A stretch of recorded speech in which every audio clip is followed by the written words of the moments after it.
Arkadaşlar merhaba. Bu videoda sizlere Soundpeace markasının en son çıkarmış olduğu Bluetooth kulaklık modeli olan Soundpeace CyberGear Bluetooth kulaklığı inceleyeceğim.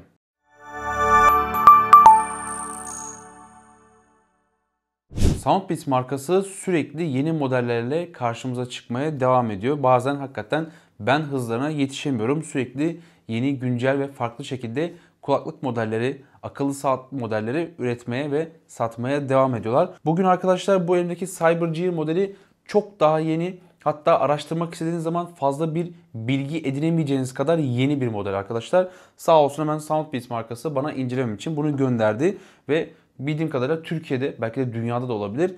İlk incelemelerinden biri bana ait olacak. Ben burada kulaklığı sizler için A'dan Z'ye kadar detaylı bir şekilde inceleyeceğim. Ayrıca bu kulaklığı incelemek için gerçekten çok sabırsızlanıyorum. Bu zamana kadar gördüğünüz kulaklıklardan çok farklı, çok dikkat çekici ve inanılmaz yakışıklı yani. Şöyle bakın, kutudan sizlere göstereceğim.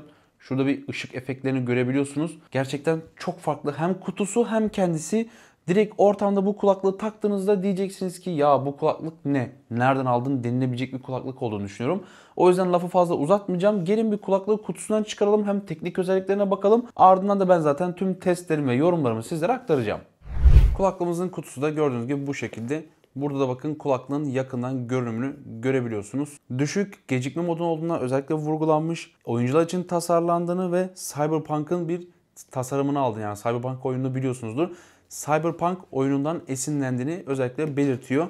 Şöyle hemen hızlıca kutusunu kaldıralım. İlk başta şurada bakın artık Soundpeace'in kendi uygulaması var tabii ki de. Uygulamanın kurulum adımları var. Buradan bunları tamamlayıp kulaklığınızı telefon üzerinden de yönetebiliyorsunuz. Ayrıca burada da gördüğünüz gibi bir İngilizce kullanım kılavuzu da mevcut. Buradan kulaklığın tüm dokunmatik fonksiyonlarını öğrenebilirsiniz. Şöyle bakın yakından sizlere gösterecek olursam da kulaklığın tüm dokunmatik fonksiyonları bu şekilde.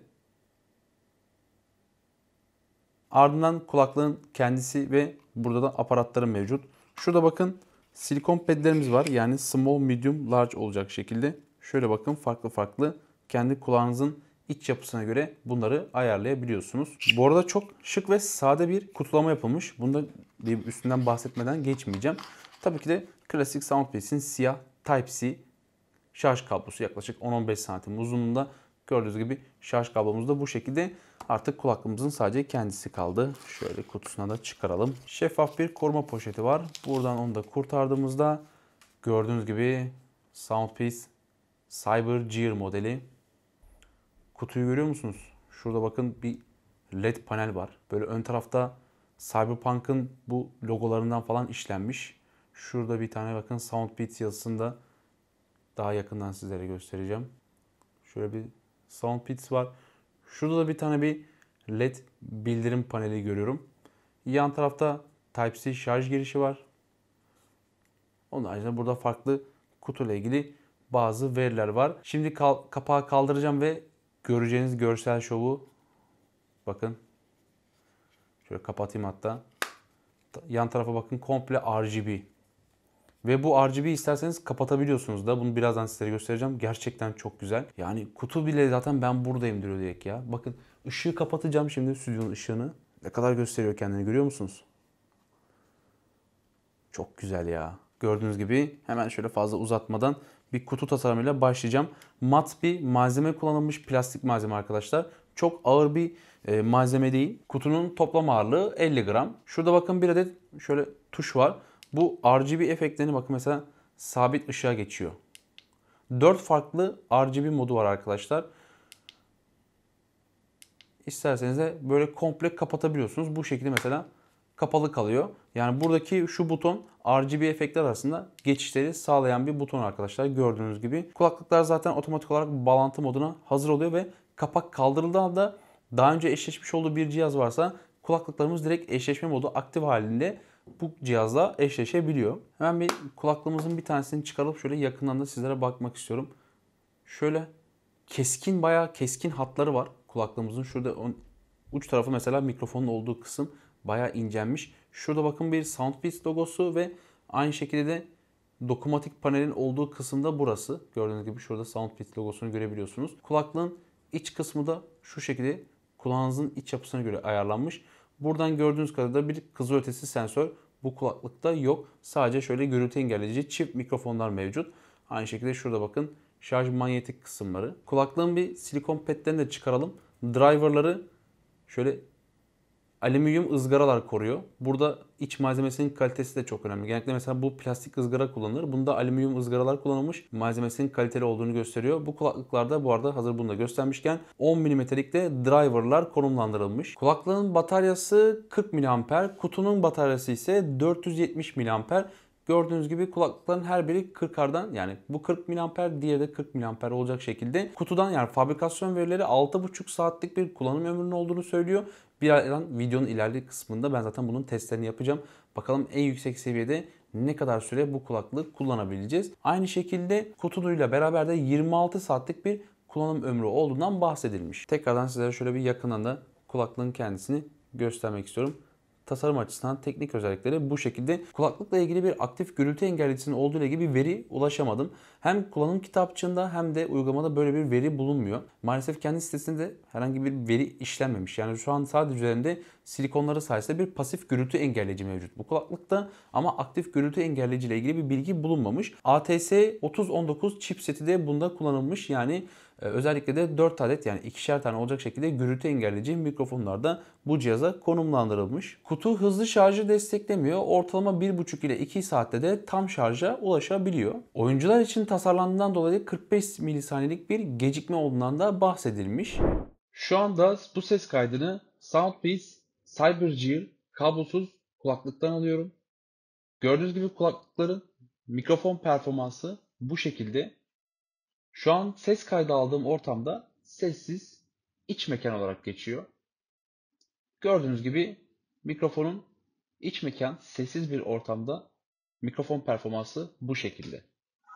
Tabletimden bir gürültü sesi açtım. Şu anda aldığım ses kaydı da Soundpeace CyberGear modelinin gürültülü bir ortamda mikrofon performansını görüyorsunuz. Dış ortamdaki seslerden sizin sesinizi nasıl ayırt edebildiğini hem kelimeleri yavaş yavaş şekilde kullanarak sizlere aktarmaya çalışıyorum. Gördüğünüz gibi kulaklığın gürültülü bir ortamda mikrofon performansı bu şekilde.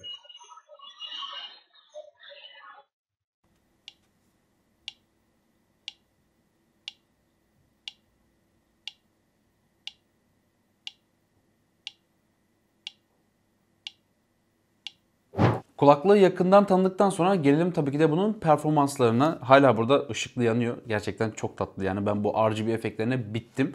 Yani kulaklığın kendisinden ziyade kutusunun da bu RGB efektin verilmesi gerçekten çok hoş olmuş. Bununla beraber hem tasarımından da bahsedeyim zaten sizlere. Tasarım olarak ergonomi konusunda zaten silikonlu kulaklıkların kulak içinize göre ayarlanan 3 farklı bedende kulak pedlerinin gelmesi zaten sizin kulaklığınızda en rahat bir şekilde kullanabileceğiniz ayarı yapmanızı sağlıyor. Biliyorsunuz silikonsuz kulaklıklarda böyle bir ayar yapma şansınız yok ve uzun bir süre sonra kulağınızı rahatsız edebiliyor. Eğer kulak içiniz geniş değilse, o kulaklık ağız kısımları genişse mesela sizi rahatsız eder, ama silikonlu kulaklıklarda bu tür problem yaşamıyorsunuz. Zaten kendi kulak içi genişliğinize göre farklı farklı boylarda pedleri geliyor. Bunlara göre ayarlayabilirsiniz ve tabii ki de silikon pedler olduğu için de uzun süre kullanımlarda sizin kulağınızı rahatsız etmeyecek. Aynı şekilde kulaklığın uzun tasarımı sayesinde biliyorsunuz genellikle mini modeller vardır, yani kulağınızın içinden fazla böyle dışarı çıkmayan, bir de böyle kulaklığın, yani bu AirPods tarzı dediğimiz kulaklıklar vardır. Bunda AirPods tarzı bir kulaklık olmuş. Bunun tabii ki de ekstradan özellikleri mikrofon performansının bir tık daha iyi olduğunu görebiliyorsunuz. Aynı şekilde üzerine konumlandırılmış hem RGB efektler hem de dokunmatik fonksiyonlar gayet kullanışlı. Kulağınızdan çıkardığınızda yanlışlıkla bir dokunma problemi veyahut da fonksiyonları çalıştırma gibi problem yaşamıyorsunuz. Çünkü altlardan direkt çıkarıp kullanabilirsiniz. Genellikle mini modellerin en büyük sıkıntıları kulağınızdan çıkarırken yanlışlıkla bir tuşa basma problemi oluyordur. Maalesef bunda CyberGear'da öyle bir sorunla karşılaşmayacaksınız. Hem kulaklıkların boyutu ağırlık açısından hem de kutunun boyutu ve ağırlığı açısından çok sırıtmıyor. Cebinizde rahatlıkla taşıyabilirsiniz. Tabii ki de kalınlık açısından bir tık daha diğer modellere göre kalın olmuş, ama artık o kadar minimal boyuta geçti ki bu kulaklıkların kutuları. Cebinizde, zaten çantanızda falan rahatlıkla taşıyabilirsiniz. Cebinizde bile rahat taşıyabileceğiniz minimal boyutlara ulaştı. En çok merak ettiğiniz kısım ise tabii ki de ses performansı ve mikrofon performansı. Zaten mikrofon performansının testlerini sizlere sundum. Ben mikrofon performansını beğendim. Yani hem dış ortamda hem iç ortamda sesinizi gayet iyi alabiliyor. Ayrıca bu kulaklıkla test ettiğim sürede yaptığım görüşmelerde kesinlikle herhangi bir sesimi alamama, ses zayıflığı veyahut da dış ortamdaki sesleri ayrıştırmada herhangi bir problem yaşamadım. Mesela Redmi Buds 3 Lite en yakın zamanda incelediğim modelde dış ortamdaki sesleri ayırtırken yanlışlıkla sizin sesinizi de böyle çok baskıladı oluyordu. CyberGear buna göre bir tık daha iyi, yani sesinizi daha ön planda tutabiliyor. Yani gürültü engelleyicisi iyi. Bu arada bir aktif gürültü engelleyicisinin olup olmadığı ile ilgili dediğim gibi kesin bir bilgiye ulaşamadım ama hem kendi kitapçının içinde aynı şekilde uygulamasının içinde de böyle bir veriye karşılaşmadım. Müzik performansına gelecek olursak ben Soundpeaks'te kıyasladığım modeli ve ekstradan eklediğim modelleri de söyleyebilirim sizlere. Soundpeaks'te hala Mini Pro benim için zaten en üst seviye. Yani bu zamana kadar incelediğim her marka ve model olsun Bluetooth kulaklıklarda incelediğim en üst seviyeydi. Ardından AirPods Air 3 Pro geliyordu. Ve bununla beraber de T2 buna yakındı yani. Burada CyberGear modelini ben T2 ile aynı konuma geleceğim. Yani 3. sıraya koyabilirim bunu. Kesinlikle Air 3 Pro ve Mini Pro en iyisi. Bunda da gene 10 mm'lik driverların gücünü alabiliyoruz. Gayet güzel. Bunda bir sıkıntı yok. Yüksek ses performansı gayet iyi. Ayrıca pasif gürültü engellisi yani silikon petleri sayesinde zaten sizi dış ortamdan tamamıyla soyutluyor ve müziği tamamıyla kulağınızın içinde hapsedebiliyorsunuz. Ve basslar çok başarılı. Tizler aynı şekilde gayet iyi. Basslarla beraber bir patlama, böyle bir rahatsız etme kesinlikle olmuyor. Sahne enstrümanlarını da güzel algılayabiliyorsunuz. Aynı şekilde yani müziği dinlediğiniz zaman orada nelerin çaldığını yavaş yavaş, yani hangi enstrümanların çaldığını bile hissedebiliyorsunuz. Yani vokaller olsun, sahne sesleri olsun, aynı şekilde ses netliği çok başarılı olmuş. Ben sıralama açısından bunu T2 modeliyle aynı konuma getireceğim. Yani Air 3 Pro'dan bir tık aşağıda ama yine en iyi 3 veya da en iyi 5 modelden biri diyebilirim yani bu kulaklık için. Ayrıca Bluetooth'un en son versiyonuyla gelmesi, yani 5.3 ile gelmesi zaten en büyük avantaj. Kendi elimdeki iPhone 12 ile kullandığım zaman da özellikle bekleme modunu aldığım zaman, yani bir müzik durdurması olduğunda bir tıslama veyahut da böyle dip ses problemleri vardır. Ben bunu CyberGear modeline kesinlikle yaşamadım. Herhangi bir tıslama ve dip ses sorunu kesinlikle olmadı. Batarya performansı açısından kendi fabrika verilerinde 6,5 saatlik bir kulaklık ömrü var. Kutuyla beraber de bunu 26 saate kadar kullanabiliyorsunuz.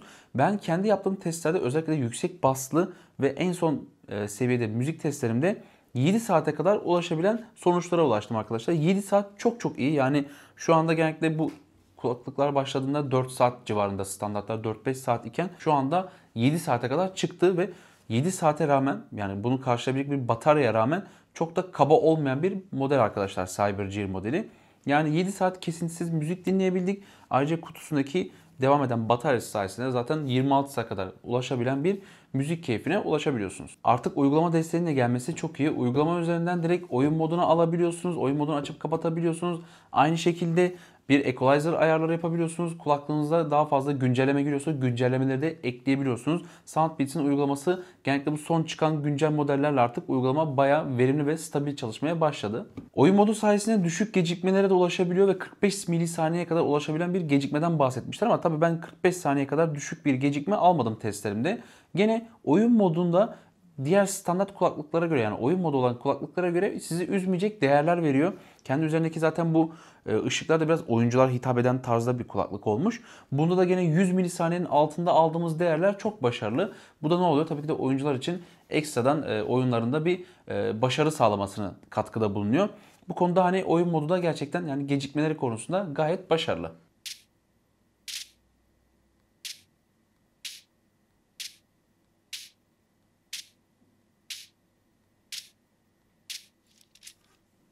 Kulaklığın en büyük eksilerinden biri ise kızılötesi sensörün olmaması. En azından kulağımızdan çıkardan müziklerin otomatik olarak durması bizim için çok büyük bir kolaylık oluyor. Sürekli bu durdurmak ya da fonksiyonları aramak, dokunmak zorunda kalmıyorduk. Otomatik olarak çıkartılması, kızılötesi sensörün bu konuda katkısı çok büyük. Maalesef bu kulaklığa eklenmemiş. Tüm değerlendirmeleri yaptığımızda Soundpeaks'in CyberGear modeli ufak tefek eksikliklerine rağmen hem RGB efektlerinden olsun hem de ses kalitesi konusunda ve oyun modunun da ekstradan eklenmiş olmasıyla beraber gerçekten çok başarılı bir model olmuş. Özellikle zaten tasarım konusunda hiçbir şekilde denilemez. Yani çok dikkat çekici ve insanların ilgisini cezbedebilecek bir model.